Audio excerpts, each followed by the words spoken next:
Hi, I'm Levin, and I'm 11 years old, and I was wondering what types of 3D filament does it matter, and what are the differences in it? Hi, I'm Ben Cox. I'm an engineer in the medical engineering group here at Mortgage. 3D printing is the process by which we make a part layer by layer. And all the different forms of 3D printing differ in how they make each layer. And so the kind of printing we're interested in today is actually extrusion-based printing, or fused deposition modeling. And extrusion creates a filament by taking a raw material and extruding it through a die to create a long strand, and that's what a filament is. And actually behind me here we have an FDM machine, a fused deposition modeler, that uses filaments. And the filament are in cartridges that look like this. And the filament comes out, it's a big spool of filament in here.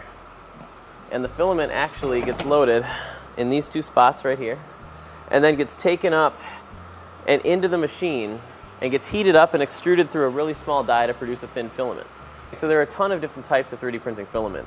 A lot of different plastics are used in industry. ABS is a styrene, and that's actually what we use here. And this is a part that's actually made from ABS from this printer behind me.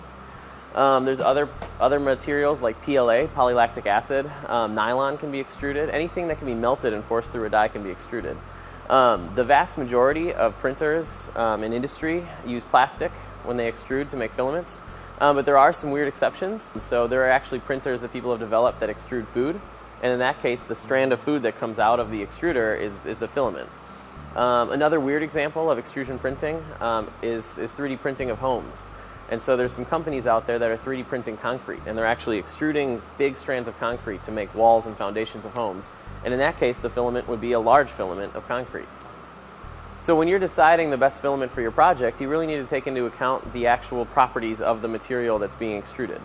And so the example behind me, ABS, is a very strong, durable plastic, and so we might use that for something structural that needs to be strong or hold weight. A lot of people wonder, where this field is going and where 3D printing is going. It's really kind of poised to revolutionize some of the parts of manufacturing. I don't think it's ever going to displace a lot of common types of manufacturing, like machining and injection molding and things like that, because the cost doesn't make sense. But for complex and custom parts, it really does make sense. So I think that this type of printing can be applied to things like medical devices, can be applied to things like custom equipment. A lot of people are doing it right now for custom brackets and custom machinery parts that you just can't machine. And that's really the strength of 3D printing, is that there's no structure that you can't 3D print.